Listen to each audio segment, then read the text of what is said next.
Hello everyone. Today we will discuss about the exploring the diverse perspective approaches to the justice and law in the various schools. तो आज हम देखते हैं diverse and diversity of the perspectives justice and law. Justice कैसे work करते हैं हमारे society में एंड उसकी डिफरेंट स्कूल्स देखते हैं. नेचुरल लॉ थ्योरी एक बेसिक आइडिया है कि प्रिवेंशन एंड प्रोटेक्शन की. अकॉर्डिंग टू थॉमस एक्वेरियन, एक उन्होंने सोर्स बताया law of God, law of nature, law of divine and law of man. इनका एक ही कॉमन आइडिया था कि prevention and protection of the natural law. हमारे बाय बर्थ से जो नेचुरल लॉ है उसका प्रोटेक्शन होना एंड प्रिवेंशन होना. और वन मोर थिंग इज कि मोरल एंड एथिकल प्रिंसिपल्स के ऊपर फोकस किया था. लीगल पॉजिटिविज्म में हम वैलिडिटी ऑफ द लॉ पूरा एथिक्स है, एक मॉरल कंटेंट को डिपेंड नहीं करता है, लेकिन ये एक सोर्स ऑफ अथॉरिटी भी है, ये बताता है हमारा लीगल पॉजिटिविज्म. तो क्रिटिसिज्म ऑफ लीगल स्टडीज़ में हम लोग को बहुत सारे चैलेंजेस फेस करने पड़ते हैं. सोसाइटी की dynamic changes, modern society to old society, inequalities, ये सब बातें हम लोग को बहुत इफ़ेक्ट करती है लीगल स्टडीज़ की हमारे.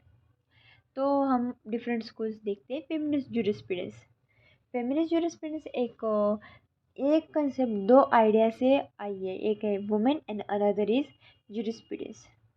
Jurisprudence which means the law. Women एक इम्पॉर्टेंट सोसाइटी का मेंबर है, बैकबोन ऑफ द फैमिली है. तो हम फेमिनिस्ट जूरिस्प्रूडेंस क्यों देखते हैं? क्योंकि हमारे वर्ल्ड या हमारे कंट्री में woman are fighting for their fundamental rights. तो जेंडर इनइक्वालिटी देखने को मिलती है हमारी सोसाइटी में.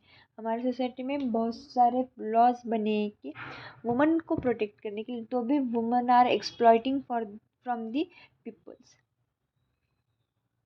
रिस्टोरेटिव जस्टिस ही विक्टिम के लिए बनाई गई. ये पनिशमेंट हुआ उसके बाद, ऑफेंडर को पनिशमेंट हुआ उसके बाद विक्टिम को क्या क्या इफ़ेक्ट से जाना पड़ता है, इसके लिए रिस्टोरेटिव जस्टिस से बनाए हैं. विक्टिम ऑफ द क्राइम एक टूर्नामेंटिक एक्सपीरियंस है मेनी विक्टिम्स के लिए. उस वजह से उनकी लाइफ में अप्स एंड डाउन्स कितने आते हैं. एक बार क्राइम होने के बाद विक्टिम को नॉर्मल लाइफ, फैमिलियर लाइफ जीने के लिए कितने हार्डल्स टैकल करने पड़ते, एज वेल एज कितना अनसेफ्टी एनवायरनमेंट बाहर सोसाइटी में मिलता है, उसका रेस्ट्रिक्ट जस्टिस में बताए गए. कंपेरेटिव लॉ एक डिफरेंट एंड सिमिलरिटीज दिखाती है अलग अलग कंट्रीज़ में. ये कंसेप्ट हमारे और डिफरेंट सिस्टम में क्या क्या डिफ्रेंशिएटिंग एंड सिमिलरिटीज़ ये बताती है.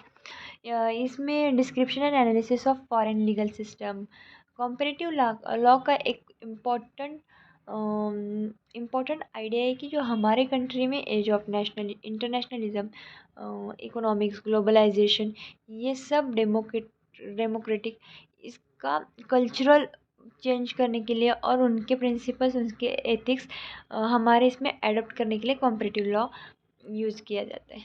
इंटरनेशनल लॉ में international relations, different sovereign state में, इंटरनेशनल ऑर्गेनाइजेशन में ये बताते हैं. उसमें ग्लोबल इशू, इंटरनेशनल लॉ में global issues, global war, international conflicts, border issues, ये सब इसमें आता है. उन इंटरनेशनल लॉ का एक मेन मोटिव है to maintain the peace and security between the different countries.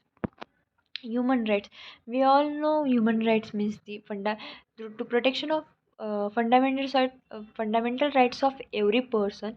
This shows the equality among the peoples, and they are treated as equal to everyone of the society members. Environmental law में हम लोग को बताया गया है environment protection and conservation कुछ type में. हम रिप्लांटेशन करना चाहिए, प्लांट्स को कट नहीं करना चाहिए, हम फॉरेस्ट डिस्ट्रॉय करते वो मत करना. ये सब इन्वायरमेंटल लॉ में, और प्रोटेक्ट टू इन्वायरमेंट एक मेन मोटिव है इन्वायरमेंटल लॉ का. तो हम आज की पीपीटी में exploitation of diverse perspective, justice and law, इसके अलग अलग स्कूल्स देखे और इसमें हम लोग जस्टिस की पिछले वाली वीडियो में हम लोग जस्टिस के टाइप्स देखे थे, आज हम डिफरेंट स्कूल्स देखे। तो that's it, thank you everyone.